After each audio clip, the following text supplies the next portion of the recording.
हर हर महादेव। ओम नमः शिवाय। श्री शिवाय नमस्तुभ्यम। संगीता धर्म सागर चैनल में आप सभी भक्तों का दिल से स्वागत है।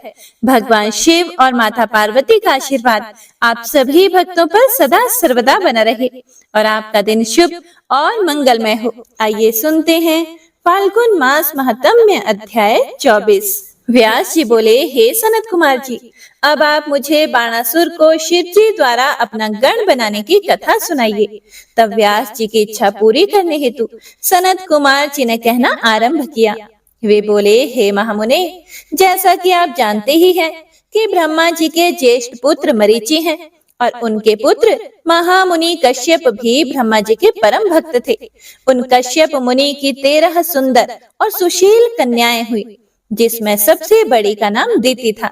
दीति के ही बड़े पुत्र का नाम हिरण्यकश्यपु और छोटे पुत्र का नाम हिरण्याक्ष था। दीति के दोनों ही पुत्र महाबली, वीर और पराक्रमी थे। हिरण्यकश्यपु को विवाह के बाद ब्याहाद, अनुभाद, सभाद और प्रहलाद नामक 4 पुत्र प्राप्त हुए। उनमें सबसे छोटा प्रहलाद भगवान विष्णु का परम भक्त था, जिसको कोई भी दैत्य पराजित नहीं कर सकता था। उसी का पुत्र विरोचना बहुत बड़ा दानी था। उसने देवराज इंद्र को दान में अपना सिर काट कर दे दिया था। उसका पुत्र बलि भी महान दानी और भगवान शिव का परम भक्त था। बलि ने वामन रूप धारण करके आए भगवान विष्णु को अपनी सारी भूमि दान में दे दी थी। बलि का पुत्र औरस भी भगवान शिव का परम भक्त था। वह उदार, बुद्धिमान, सत्यनिष्ठ और दानी था। उस असुर ने अनेकों राज्यों को जीतकर अपने साम्राज्य का विस्तार किया था। यही नहीं, उसने त्रिलोक के अधिपतियों पर भी बलपूर्वक अपना अधिकार स्थापित कर लिया था। उसने अपनी राजधानी शोणितपुर में बनाई थी। वही औरस, जो कि महाराज बलि का पुत्र था, बाणासुर नाम से विख्यात हुआ था। उसके राज्य में सारी प्रजा खुश थी, परंतु देवताओं का वह घोर शत्रु था। एक बार बाणासुर अपनी हजारों भुजाओं से ताली बजाकर और तांडव नृत्य करके भगवान शिव को प्रसन्न करने की कोशिश करने लगा। भगवान शिव उसके नृत्य से प्रसन्न हो गए और उसके सामने प्रकट हो गए। उन्हें साक्षात अपने सामने पाकर बाणासुर प्रसन्नता पूर्वक महादेव जी को प्रणाम करके बोला, हे देवाधिदेव, हे करुणा निधान, हे भक्त वत्सल शिव, आप मेरे राज्य के रक्षक हो जाइए। आप सदा अपने परिवार एवं गणों सहित मेरे नगर के अध्यक्ष बनकर प्रसन्नता पूर्वक यहाँ निवास करें। तब बाणासुर द्वारा मांगे गए वरदान को देते हुए परम ऐश्वर्य संपन्न भक्तवत्सल भगवान शिव ने अपने परिवार एवं गणों सहित बाणासुर के नगर में आना स्वीकार किया। उसके बाद भगवान शिव वहां निवास करने लगे। जब बाणासुर ने यह जाना तो वह तांडव नृत्य द्वारा उन्हें प्रसन्न करने लगा। उसके बाद उनकी स्तुति करने लगा और बोला, हे देवाधिदेव, हे महादेव, आप सब देवताओं में शिरोमणि हैं। आपकी कृपा दृष्टि पाकर ही मैं बलि हुआ हूँ। आपने ही मुझे 1000 भुजाएं प्रदान की हैं। हे भगवान, आप धन्य हैं। आप सदा ही अपने भक्तों पर कृपा दृष्टि रखते हैं और उनके दुखों को दूर करते हैं। सनत कुमार जी बोले, हे महामुने, एक समय दैत्यराज बाणासुर ने त्रिलोकीनाथ भगवान शिव को तांडव नृत्य द्वारा प्रसन्न किया। उसकी भक्ति भावना से शिव जी बहुत संतुष्ट हुए थे। तब उसने हाथ जोड़कर शिव जी की स्तुति करना आरंभ किया। वह बोला, हे महेश्वर, आपके आशीर्वाद से ही मैं इतना बलवान हुआ हूँ। आपने मुझे 1000 भुजाएं दी है, परंतु भगवान, मैं इनका क्या करूं? इन 1000 भुजाओं का प्रयोग तो सिर्फ मैं युद्ध में ही कर सकता हूँ। बिना युद्ध के इनका मैं क्या करूं? युद्ध किए बिना मेरे हाथों में सिर्फ खुजली होती रहती है और जब मैं अपनी इस खुजली को मिटाने के लिए बड़े बड़े योद्धाओं और दिग्गजों से युद्ध करने के लिए उनके पास जाता हूँ तो वे मारे डर के भाग जाते हैं।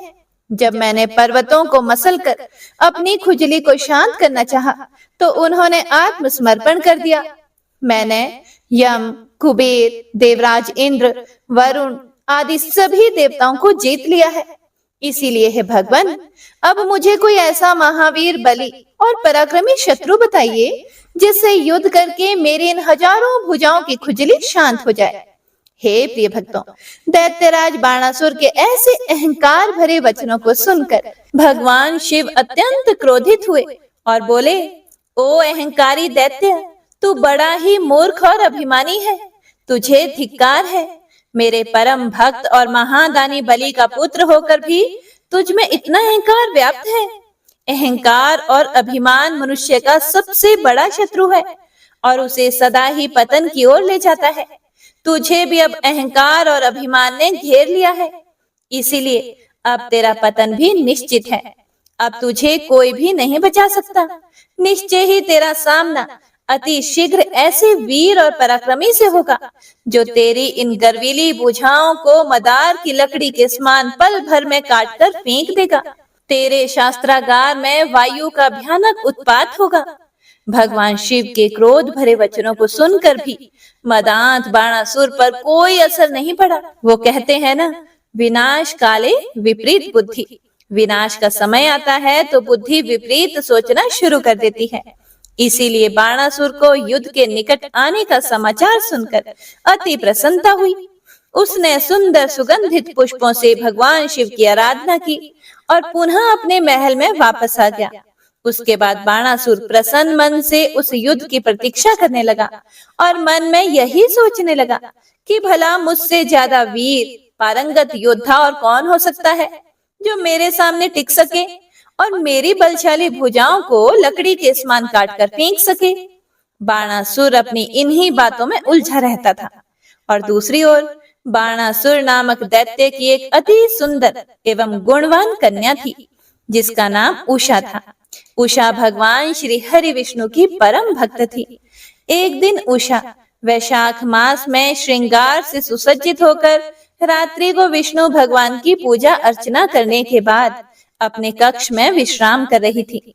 तब उसे देवी पार्वती की शक्ति के फलस्वरूप सपने में भगवान श्री कृष्ण के पौत्र अनिरुद्ध के दर्शन हुए। तब दिव्य माया के वशीभूत उषा को अनिरुद्ध को देखकर बड़ी प्रसन्नता हुई और मन में ही वह उन्हें हृदय दे बैठी। जब सुबह वह जागी तो उसे उसी सुदर्शन युवक का स्मरण हो आया और वह उसके ध्यान में ही खो गई। जब उषा इस प्रकार से सपने में दिखाई दिए उस सुंदर युवक के ध्यान में खोई हुई थी, उसी समय उषा की प्रिय सखी चित्रलेखा उसके कक्ष में आई और अपनी सखी की ऐसी स्थिति देखकर उसने इस बारे में पूछा। तब उषा ने सारी बातें उसे बता दी और कहा कि तुम्हें उस युवक को कहीं से भी ढूंढकर मेरे पास लाना है। यदि तुमने ऐसा नहीं किया तो मैं अपने शरीर का त्याग कर दूंगी। अपनी प्रिय सखी उषा के ऐसे वचन सुनकर चित्रलेखा को बहुत दुख हुआ और वह बोली कि हे सखी, ऐसी बातें मत कहो। भला तुम ही बताओ, मैं उस पुरुष को कहां से लेकर आ सकती हूँ जिसे मैंने कभी देखा तक नहीं है और जिसके बारे में मैं कुछ जानती भी नहीं हूँ। पहले तुम मुझे यह बताओ कि वह कौन है और कैसा दिखता है, तभी मैं तुम्हारी मदद कर सकती हूँ। हे सखी, मैं तुमसे वादा करती हूँ कि वह पुरुष जहां भी होगा मैं उसका अपहरण करके तुम्हारे पास ले आऊंगी और तुम्हें खुशी देने की कोशिश करूंगी। हे प्रिय भक्तों, अपनी सहेली चित्रलेखा की बातें सुनकर उषा को बड़ा संतोष हुआ। तब चित्रलेखा ने वस्त्र के पर्दे पर अनेक देवताओं, दैत्यों, दानवों, गंधर्वों, सिद्धों, नागों और यक्षों के चित्र बना बनाकर उषा को दिखाए, परंतु उषा ने सबके लिए मना कर दिया। तब चित्रलेखा ने मनुष्यों के चित्र बनाने शुरू किए। उसने शूर, वसुदेव, राम, कृष्ण और अनेकों पुरुषों के चित्र बना दिए, परंतु उषा ने हाँ नहीं कहा। तब चित्रलेखा ने नर श्रेष्ठ प्रद्युम्न नंदन अनिरुद्ध का चित्र बनाया, जिसे देखकर उषा का सिर लज्जा से आवर्त हो गया और उसके चेहरे पर लाली छा गई। वह खुशी से झूम उठी। उषा बोली, हे प्रिय चित्रलेखा, रात को जिसने मेरे स्वप्न में आकर मेरे मन को चुराया है वह यही है। मुझे इनसे मिलना है। तुम इन्हें अति शीघ्र मेरे पास ले आओ, वरना मुझे चैन नहीं आएगा। अपनी प्रिय सखी उषा के अनुरोध पर चित्रलेखा ज्येष्ठ कृष्ण चतुर्दशी की रात को द्वारका नगरी गई और वहां राजमहल से अनिरुद्ध को ले आई। अनिरुद्ध को सामने पाकर उषा हर्ष से फूली ना समाई और तुरंत उसके गले से लग गई। जब इस प्रकार देवी उषा ने अपने प्रियतम अनिरुद्ध को साक्षात अपने सामने पाया तो वह खुशी से झूम उठी और उनके गले से लग गई।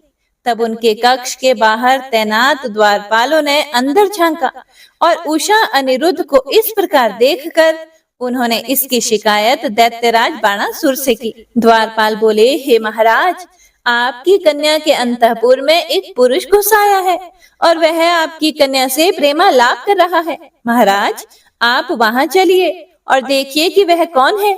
आपकी आज्ञा होने पर ही हम सब मिलकर उसे उसकी धृष्टता का दंड देंगे। इस प्रकार द्वारपालों से अपनी कन्या के विषय में सुनकर दैत्यराज बाणासुर को बड़ा क्रोध आया और उसे आश्चर्य भी हुआ। वह तत्काल उनके साथ चलने को तैयार हो गया। हे प्रिय भक्तों, सनत कुमार जी बोले कि हे व्यास जी, जब दैत्यराज बाणासुर के द्वारपालों ने उनके पास जाकर उनकी पुत्री उषा के कक्ष में किसी पुरुष के होने की सूचना दी तो वे आश्चर्यचकित हुए और स्वयं वहां गए। तब क्रोधित बाणासुर ने उषा के साथ अनिरुद्ध को देखा।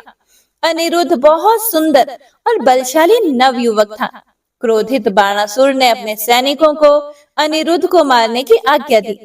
जैसे ही बाणासुर के उन सैनिकों ने अनिरुद्ध पर हमला किया, उसने देखते ही देखते उन सैनिकों को मौत के घाट उतार दिया। जब बाणासुर ने अपने सैनिकों को इस प्रकार मरते हुए देखा, तब उसे समझ में आ गया कि यह पुरुष बड़ा ही वीर और पराक्रमी है, जिसने अकेले ही इतने बलशाली सैनिकों को पल भर में ध्वस्त कर दिया है। तब बाणासुर ने स्वयं उससे युद्ध करने का निश्चय किया और अपनी विशाल सेना को भी बुलाया। फिर क्या था, अनिरुद्ध और बाणासुर के बीच में बड़ा भयानक युद्ध होने लगा। तब वीर अनिरुद्ध ने दैत्यराज बाणासुर को निशाना बनाकर एक दिव्य शक्ति छोड़ी, जिससे बाणासुर को भयानक चोट पहुंची। चोट खाकर उसे समझ आ गया कि इस महाबली और पराक्रमी मनुष्य को सीधे सीधे युद्ध द्वारा हराना तो असंभव है। यह सोचकर बाणासुर ने अपनी राक्षसी माया का सहारा लिया और उसी क्षण वहां से अंतर्ध्यान हो गया। एकदम अचानक से जब दैत्यराज सामने से गायब हो गया तो अनिरुद्ध को बहुत आश्चर्य हुआ। वह घूम घूम कर इधर उधर बाणासुर को तलाश कर ही रहा था कि बाणासुर ने छल पूर्वक अनिरुद्ध को नागपाश में बांध दिया और अपने सैनिकों को आदेश दिया कि इसे ले जाकर किसी अंधे कुएं में धकेल दो ताकि यह जिंदा ही ना बचे। अपने स्वामी दैत्यराज बाणासुर का आदेश सुनकर कुंभांड बोला, हे दैत्येंद्र, युद्ध और पराक्रम में तो यह भगवान विष्णु के समान है और साहस में शशि मौली के समान है। इस प्रकार से नागपाश में बंद कर भी यह डर नहीं रहा है और पुरुषार्थ की बातें कर रहा है। फिर वह अनिरुद्ध से बोला, ए मूर्ख बालक, तुम महाबली दैत्यराज बाणासुर से अपनी समानता क्यों करता है? तू उनके सामने झुककर उनसे माफी मांग और अपनी हार मान ले। वे निश्चय ही तुझे क्षमा करके नागपाश से मुक्त कर देंगे। दैत्यराज बाणासुर के उस सेवक के वचनों को सुनकर अनिरुद्ध क्रोधित होकर बोला, ओ दुराचारी निशाचर, शायद तुझे क्षत्रिय धर्म के बारे में कुछ पता नहीं है। शूरवीर के लिए युद्ध में पीठ दिखाना मरने से भी बढ़कर है। मैं इस अधर्मी से माफी मांगने से अच्छा युद्ध में लड़ते हुए प्राण त्यागना पसंद करूंगा, परंतु इस अभिमानी के आगे बिल्कुल भी नहीं झुकूंगा। यह सुनकर तो दैत्येंद्र बाणासुर का क्रोध 7वें आसमान पर जा पहुंचा। इससे पहले कि वह कुछ करता, उसी समय एक आकाशवाणी हुई, बाणासुर, तुम भगवान शिव के परम भक्त और महाराज बलि के पुत्र हो। तुम्हें इस प्रकार क्रोध करना शोभा नहीं देता। तुम जानते हो कि भगवान शिव सत्वगुण, रजोगुण और तमोगुण का आश्रय लेकर ब्रह्मा, विष्णु और महेश के रूप में सृष्टि भरण पोषण और संहार करते हैं। वे अंतर्यामी और सबके ईश्वर हैं। भगवान अनेक लीलाओं के रचयिता हैं और गर्व को चूर कर देते हैं। वे तुम्हारे गर्व को भी चकनाचूर कर देंगे। आकाशवाणी सुनकर बाणासुर ने अनिरुद्ध का वध करने का विचार छोड़ दिया और अनिरुद्ध को जेल में छोड़कर चला गया। नागपाश में बंधे हुए अनिरुद्ध को बड़ा कष्ट हो रहा था। उसने दोनों हाथ जोड़कर कल्याण स्वरूपा माँ जगदम्बा देवी दुर्गा का स्मरण करके उनकी आराधना करना शुरू कर दिया। अनिरुद्ध बोला, हे माता, आप अपने शरणागतों की रक्षा करने वाली तथा उन्हें यश प्रदान करने वाली हैं। हे देवी, मैं नाग पाश में बंधा हूँ और नागों के जहर की ज्वाला मुझे जला रही है। माते, मेरी रक्षा कीजिए। अनिरुद्ध की इस प्रकार अनुरोध भरी विनम्र प्रार्थना सुनकर देवी कालिका वहां प्रकट हो गई और उन्होंने अपने जोरदार मुक्कों के प्रहार से पल भर में ही उसे नागपाश से मुक्त कर दिया तथा अंतर्ध्यान हो गई। नागपाश से मुक्त होते ही अनिरुद्ध को अपनी प्रिया उषा की याद सताने लगी और वह फिर से देवी उषा के पास चला गया। उषा अनिरुद्ध को देखकर बहुत खुश हुई और उसके गले लग गई। तब वे दोनों सुखपूर्वक विहार करने लगे। महर्षि व्यास जी बोले, हे मुनि श्रेष्ठ सनत कुमार जी, जब कुष्मांड नामक दैत्य की पुत्री और उषा की सखी चित्रलेखा ने श्री कृष्ण की नगरी द्वारका जाकर वहां से सोते हुए उनके पोते अनिरुद्ध का अपहरण कर लिया, तो भगवान श्री कृष्ण ने क्या किया? इससे आगे की कथा से भी मुझे अवगत कराइए। महर्षि व्यास के इस विनम्र आग्रह को सुनकर ब्रह्मापुत्र सनत कुमार जी बोले, हे व्यास जी, जब चित्रलेखा रात्रि के समय सोते हुए कुमार अनिरुद्ध को उठाकर ले गई और वहां सुबह द्वारका में जब अनिरुद्ध अपने कक्ष में दिखाई नहीं दिए तो उनकी तलाश शुरू हो गई, परंतु वे जब द्वारिका में थे ही नहीं तो मिलते कहां से? जब अनिरुद्ध की माता आदि अन्य स्त्रियों को यह पता चला कि कुमार अनिरुद्ध अपने महल से गायब हैं, तो वहां रोना पीटना मच गया। सभी स्त्रियां रो रो कर श्री कृष्ण से अनिरुद्ध को ढूंढ कर ले आने की प्रार्थना कर रही थी। श्री कृष्ण भी बड़े परेशान थे कि आखिर अनिरुद्ध महल से गायब कहाँ हो गया। तभी वहां भगवान श्री कृष्ण के राजमहल में देव ऋषि नारद का आगमन हुआ। नारद जी ने भगवान श्री कृष्ण को चिंतित देखा तो अपनी आदत के अनुसार सारी बातें उन्हें बता दी। सब कुछ जानकर भगवान श्री कृष्ण ने अपनी अक्षौहिणी सेना के साथ दैत्यराज बाणासुर की राजधानी शोणितपुर पर चढ़ाई कर दी। प्रद्युम्न, साम, सारण, बलभद्र और कृष्ण के सभी अनुवर्ती इस युद्ध में उनके साथ थे। जब इस प्रकार भक्त वत्सल भगवान शिव ने अपने परम भक्त बाणासुर पर संकट को आते देखा तो वे स्वयं श्री कृष्ण से युद्ध करने के लिए आगे आ गए, क्योंकि भगवान शिव सदा ही अपने भक्तों के अधीन रहते हैं। तब भगवान शिव और श्री कृष्ण की सेना में बड़ा भयानक युद्ध आरंभ हो गया। दोनों सेनाएं एक दूसरे पर विविध दिव्य अस्त्रों का प्रयोग कर रही थी। दोनों में से कोई भी सेना हार मानने को तैयार नहीं थी। तब भगवान श्री कृष्ण स्वयं देवाधिदेव भगवान शिव के पास गए और हाथ जोड़कर उन्हें प्रणाम करके उनकी स्तुति करने लगे। भगवान श्री कृष्ण बोले, हे देवाधिदेव, हे भक्त वत्सल, आप सब प्रकार के गुणों से प्रकाशित हैं और अपने दुखों में डूबे हुए भक्तों को दुखों के सागर से उबारते हैं। भगवान, आज आप क्यों इस संसार की माया में लिप्त हो रहे हैं? प्रभु, यह तो आपके आदेश के अनुसार ही हो रहा है। पहले आपने ही गर्व से भरे दैत्यराज बाणासुर को शाप दिया था कि उसकी 1000 भुजाओं का नाश शीघ्र ही होगा। इस समय मैं तो आपके उसी शाप को फलीभूत करने के लिए ही आया हूँ। इसीलिए आप अपनी आज्ञा प्रदान करें और शाप को पूरा होने दें। श्री कृष्ण के इस प्रकार के वचन सुनकर देवाधिदेव भगवान शिव बोले, हे तात, आप सही बोल रहे हैं, परंतु आप तो जानते हैं कि मैं सदा अपने ही भक्तों के वश में रहता हूँ। इसीलिए अपने भक्त बाणासुर की रक्षा करने के लिए ही मैं आपसे युद्ध करने को तत्पर हुआ हूँ। आपको भी अपना कार्य पूर्ण करना है और शाप को भी पूरा करना है। इसीलिए दैत्यराज बाणासुर से युद्ध करने से पहले आप मुझे जृंभणास्त्र नामक शस्त्र द्वारा जिम्भ्रण कर दीजिए, फिर अपने कार्य को पूरा कीजिएगा। भगवान शिव की आज्ञा का पालन करते हुए भगवान श्री कृष्ण ने तुरंत जृंभणास्त्र नामक अस्त्र छोड़ा, जिसके फलस्वरूप भगवान शिव दृढ़ हो गए और मोहित होकर युद्ध को भूल गए। तब भगवान श्री कृष्ण खड्ग, गदा और रिश्ती आदि अस्त्रों से दैत्यराज बाणासुर की विशाल सेना का संहार करने लगे। व्यास जी ने सनत कुमार जी से पूछा, हे ब्रह्मपुत्र सनत कुमार जी, जब भगवान शिव को श्री कृष्ण ने जृंभणास्त्र से मोहित कर दिया, तब वहां उस युद्ध में क्या हुआ? सनत कुमार ने बताया कि हे व्यास जी, जब युद्ध भूमि में श्री कृष्ण ने जृंभणास्त्र का प्रयोग किया तो देवादिदेव भगवान शिव अपने शिव गणों सहित मोहित हो गए और संग्राम भूमि में ही सो गए। तब दैत्यराज बाणासुर अपने रथ पर बैठकर श्री कृष्ण से युद्ध करने के लिए आया। बाणासुर के रथ के घोड़ों की लगाम उसके सेनापति कुष्मांड के हाथों में थी। अनेकों प्रकार के आयुधों से सुसज्जित होकर बाणासुर भीषण युद्ध करने लगा। दोनों पक्षों में काफी समय तक युद्ध चलता रहा। श्री कृष्ण जी ने भगवान शिव का स्मरण करके हाथों में शारंग धनुष उठा लिया और बाणासुर पर बाणों की वर्षा करने लगे। परंतु बाणासुर भी वीर और पराक्रमी था। वह उन बाणों को अपने पास आने से पहले ही काट डालता था। बाणासुर की वीरता से सारी कृष्ण सेना भयभीत होने लगी। उसके दैत्य भी बड़ी बहादुरी से लड़ रहे थे। बाणासुर ने देखते ही देखते संपूर्ण यादव वंश को मूर्छित कर दिया।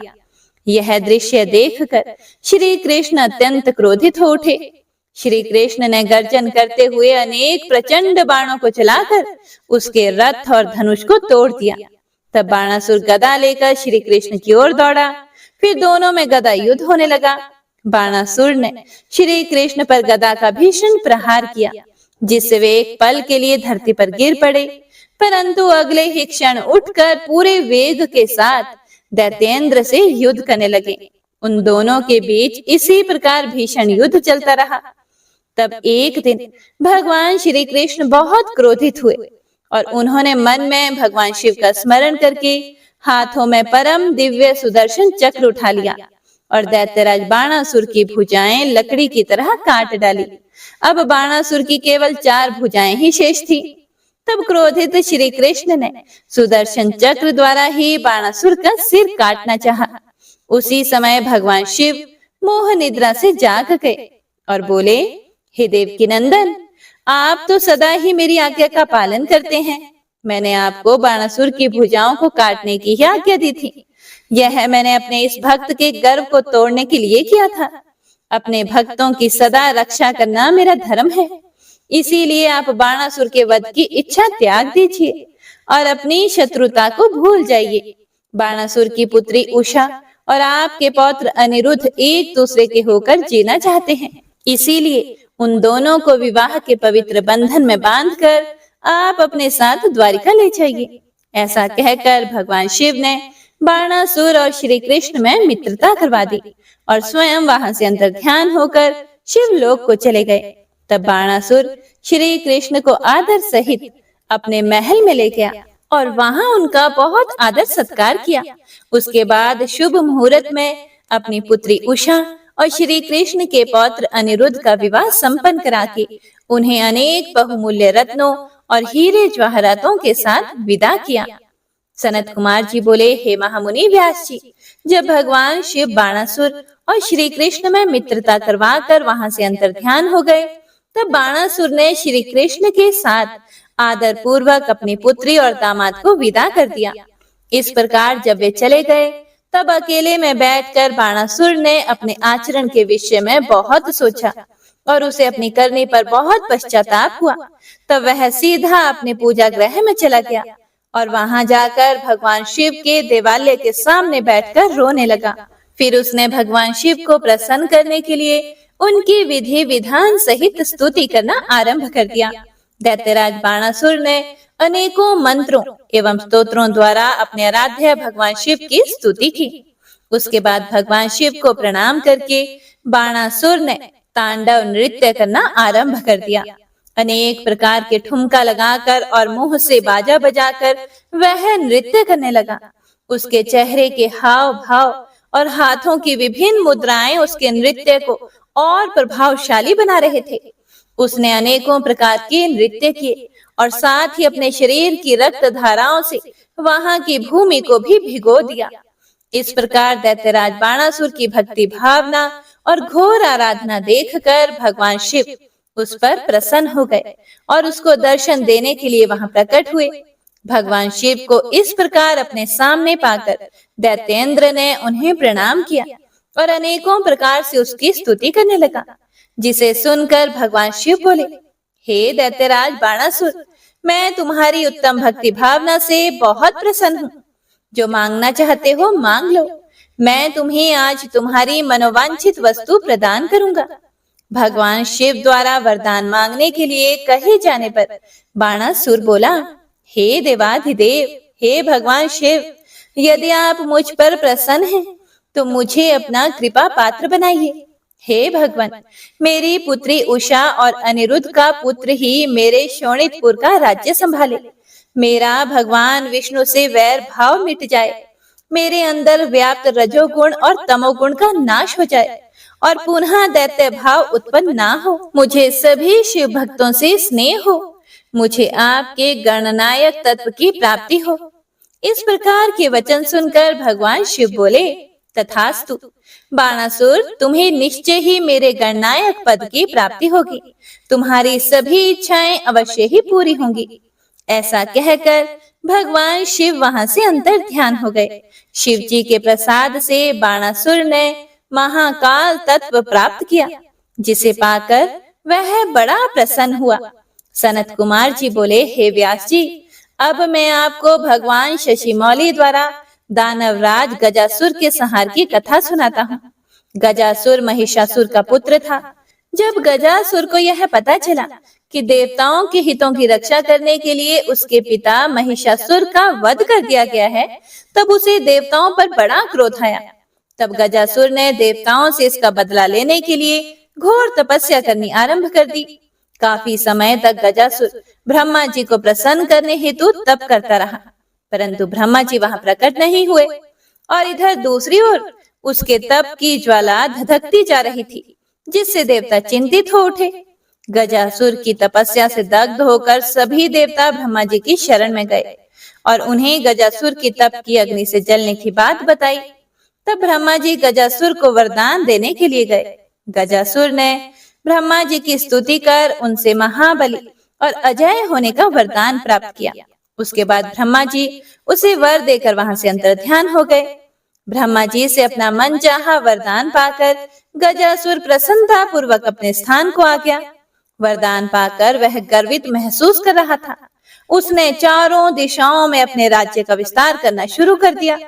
उसने तीनों लोकों सहित देवता, असुरों, मनुष्यों और इंद्र आदि तथा सब गंधर्वों को जीतकर उनके तेज का हरण कर लिया।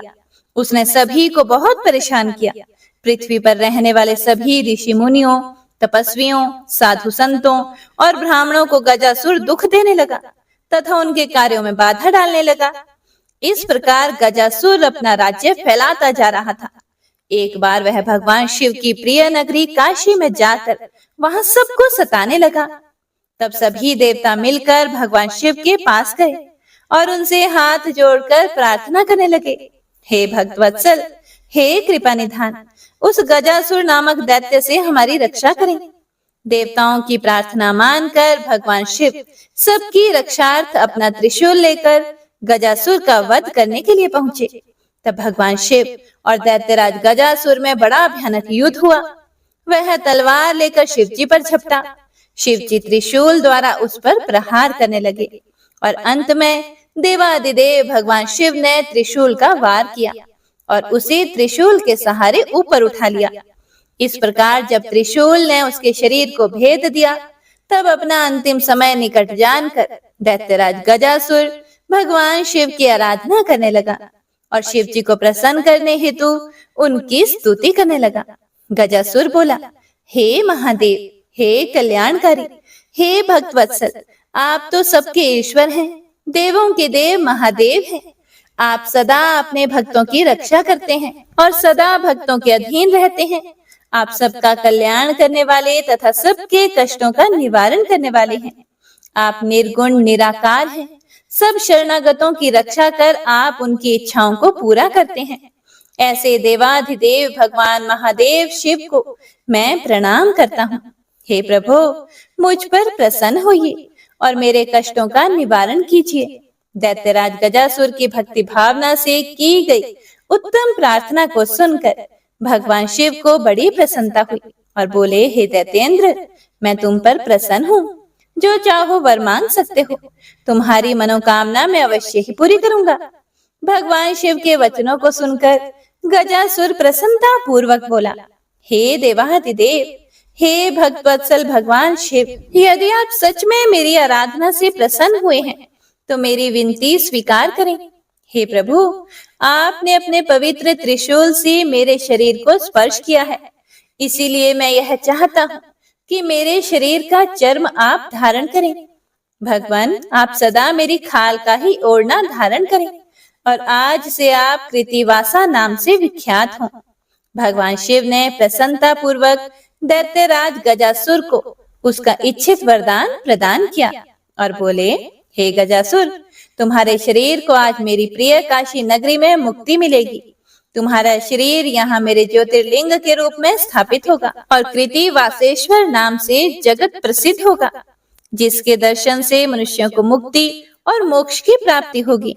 ऐसा कहकर भगवान शिव ने गजासुर के शरीर की चर्म को ओढ़ लिया और कृतिवासेश्वर ज्योतिर्लिंग की स्थापना की, जिसके फल स्वरूप वहां काशी में बहुत बड़ा उत्सव हुआ। सब देवता बहुत प्रसन्न हुए। उसके बाद भगवान शिव वहां से अंतर्ध्यान हो गए।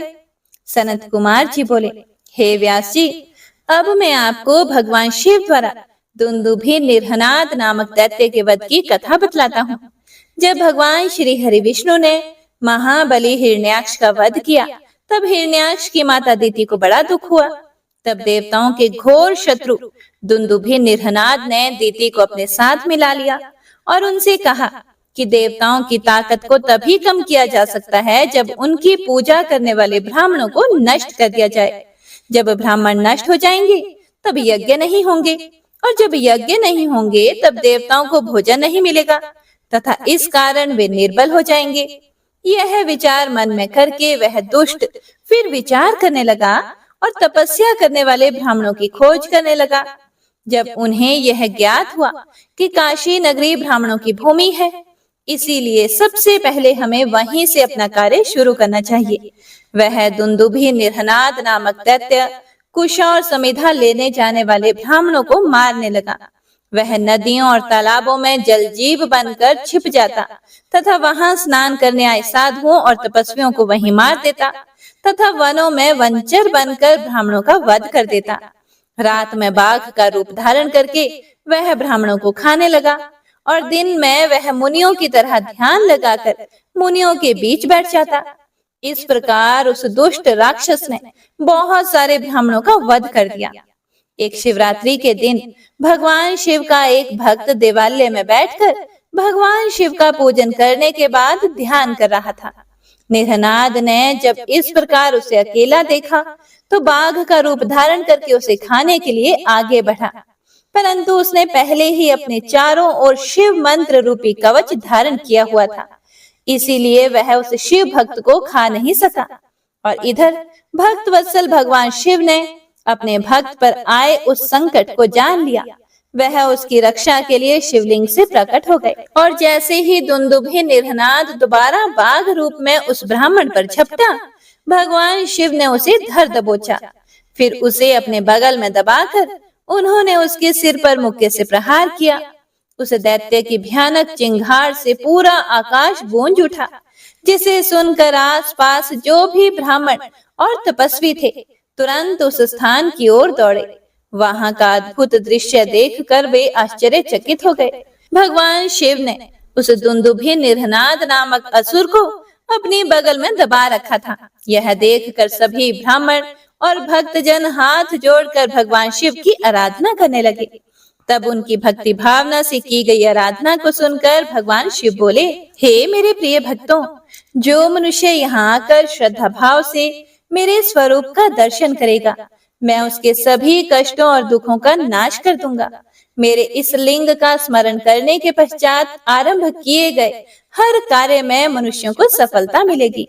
इस संसार में जो भी मनुष्य व्याघ्रेश्वर नामक उत्तम शिवलिंग के प्राकट्य के इस उत्तम चरित्र को स्वच्छ निर्मल मन एवं श्रद्धा भाव से सुनेगा, सुनाएगा, पढ़ेगा या पढ़ाएगा, उसकी सभी मनोकामनाएं अवश्य ही पूरी होंगी तथा उसके समस्त दुखों और कष्टों का नाश होगा। अंत में उस मनुष्य को मोक्ष की प्राप्ति होगी। भगवान शिव की उत्तम लीला से संबंधित यह कथा स्वर्ग, यश और आयु प्रदान करने वाली तथा वंश वृद्धि करने वाली है।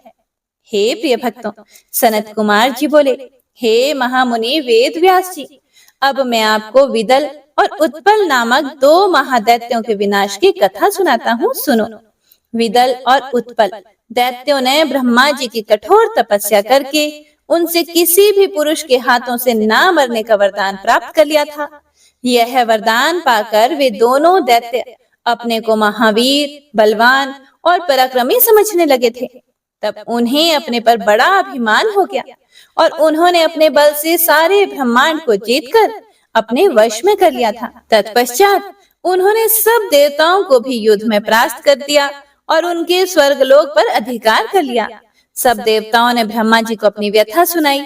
तब ब्रह्मा जी ने उन्हें आश्वासन दिया और समझाया कि आप देवी पार्वती सहित भगवान शिव की आराधना करें, वे ही आपके दुखों को दूर कर सकते हैं। आप सब उन्हीं की शरण में जाएं। भगवान भक्त वत्सल हैं, वे निश्चय ही आपका कल्याण करेंगे। तब ब्रह्मा जी की आज्ञा मानकर देवता शिव शिवा की जय जयकार करते हुए अपने अपने धाम को चले गए। एक दिन की बात है कि देव ऋषि नारद भगवान शिव की इच्छा से प्रेरित होकर विदल और उत्पल नामक दैत्यों के पास गए और वहां उन्होंने उन महादैत्यों से देवी पार्वती के रूप सौंदर्य की बहुत प्रशंसा की। उनके रूप की प्रशंसा सुनकर दैत्य काम से पीड़ित हो गए। उन्होंने अपने मन में देवी पार्वती का हरण करने के बारे में सोचा। इस बुरी भावना को मन में लिए वे दैत्य पार्वती जी को देखने के लिए चल दिए। एक बार जब देवी पार्वती अपनी सहेलियों के साथ गेंद से खेल रही थी, तब आकाश मार्ग से जाते समय उन दुराचारी दैत्यों की दृष्टि देवी पार्वती पर पड़ी। वे महादैत्य शिव गणों का रूप धारण करके उनके पास पहुंचे। उनकी आंखों की चंचलता को देखकर भगवान शिव ने तुरंत उन्हें पहचान लिया। उन्होंने अलौकिक रीति से देवी पार्वती को भी इस बात का ज्ञान करा दिया कि वे शिवगण नहीं, राक्षस हैं। अपने आराध्य पति सर्वज्ञ शिव की बातों को देवी पार्वती ने समझ लिया। महादैत्यों को उनकी करने का फल चखाने के लिए देवी पार्वती ने सखियों के साथ खेलते खेलते इस प्रकार से गेंद घुमा कर मारी कि उसकी चोट से चक्कर खाकर विदल और उत्पल नामक दैत्य धरती पर इस प्रकार गिर पड़े जैसे तेज वायु के झोंके से पके हुए फल टपक कर धरती पर गिर जाते हैं। जिस प्रकार वज्र के प्रहार से बड़े बड़े शिखर पल में ढह जाते हैं, गिरते ही उनके प्राण पखेरु उड़ गए। इस प्रकार उत्पल और विदल नामक महादैत्यों का वध करने के बाद वह गेंद ज्योतिर्लिंग के रूप में परिणत हो गई। दुष्टों का नाश करने वाला वह लिंग कंदुकेश्वर नाम से विख्यात हुआ। यह लिंग ज्येष्ठेश्वर के निकट स्थित है। काशी में स्थित कंदुकेश्वर ज्योतिर्लिंग दुष्टों का नाश करने वाला तथा भोग और मोक्ष प्रदान करने वाला है तथा मनुष्यों की सारी मनोकामनाओं को पूर्ण करता है। इस अनुपम कथा को सुनने अथवा पढ़ने से भय और दुख दूर हो जाते हैं तथा सुखों की प्राप्ति होती है और अंत में दिव्य गति की प्राप्ति होती है। ब्रह्मा जी बोले, हे मुनीश्वर, मैंने आपको समस्त मनोरथों को पूरा करने वाले रुद्र संहिता के युद्ध खंड को सुनाया। यह शिव जी को प्रिय है और भक्ति और मुक्ति प्रदान करने वाला है। श्री शिवाय नमस्तुभ्यम। तो हे प्रिय भक्तों, श्री रुद्र संहिता यहीं पर संपूर्ण होती है। इससे आगे की कथाओं में आप श्री शत रुद्र संहिता सुनेंगे। तो आइए अब सुनते हैं शिव चालीसा। जय गणेश गिरिजा सुवन, मंगल मूल सुजान, कहत अयोध्या दास तुम, देहु अभय वरदान। जय गिरिजापति दीन दयाला, सदा करत संतन प्रतिपाला। भाल चंद्रमा सोहत नीके, कानन कुंडल नागफनी के। अंग गौर शिर गंग बहाए, मुंड माल तन चार लगाए। वस्त्र खाल बागंबर सोहे, छवि को देखी नागमन मोहे। मैना मातु की हवे दुलारी, बाम अंग सोहत छवि न्यारी। कर त्रिशूल सोहत छवि भारी, करत सदा शत्रुन क्षयकारी। नंदी गणेश सोहे तह कैसे, सागर मध्य कमल है जैसे। कार्तिक श्याम और गण राव, या छवि को कही जात न काऊ। देवन जब ही जाए पुकारा, तभी दुख प्रभु आप निवारा। किया उपद्रव तारक भारी, देवन सब मिली तुम ही जुहारी। तुरत षडानन आप पठायो, लव निमेष महामारी गिरायो। आप जलंधर असुर सहारा, सुयश तुम्हार विदित संसारा। त्रिपुरासुर सन युद्ध मचाई, सब ही कृपा कर लीन बचाई। किया तप ही भागीरथ भारी, पूरब प्रतिज्ञा तासु पुरारी। दानिन मह तुम सम कोई नाही, सेवक स्तुति करत सदाही। वेद नाम महिमा तब गाई, अकथ अनादि भेद नहीं पाई। प्रकटी उधती मंथन में ज्वाला, जरत सुरासुर भय विहाला। किन्हीं दया तह करी सहाय, नीलकंठ तब नाम कहाई। पूजन रामचंद्र जब किन्हा, जीत के लंका विभीषण दिन्हा। सहस कमल में हो रहे धारी, किन्ह परीक्षा तभी पुरारी।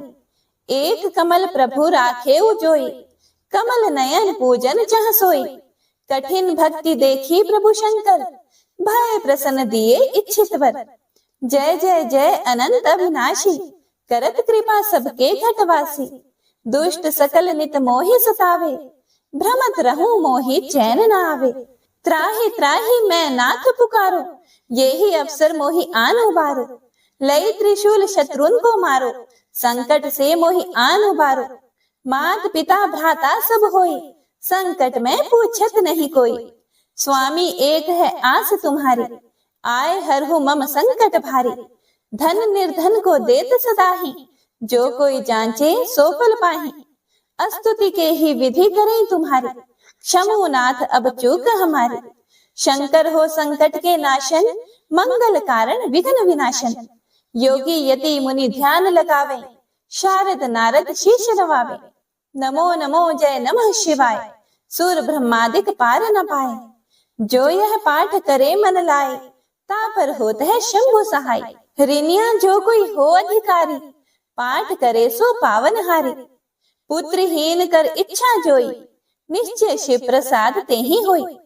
पंडित त्रयोदशी को लावे, ध्यान पूर्वक होम करावे। त्रयोदशी व्रत करे हमेशा, ताके तन नहीं रहे कलेशा। धूप दीप नैवेद्य चढ़ावे, शंकर सम्मुख पाठ सुनावे। जन्म जन्म के पाप नसावे, अंत धाम शिवपुर में पावे। कहे अयोध्या दास आस तुम्हारी, जानी सकल दुख हरहु हमारी। नित नेम कर प्रातः ही, पाठ करो चालीसा। तुम मेरी मनोकामना, पूर्ण करो जगदीश। मगसर छठी हेमंत ऋतु, संवत 64 जान। स्तुति चालीसा, शिव ही पूर्ण केल कल्याण। ओम नमः शिवाय।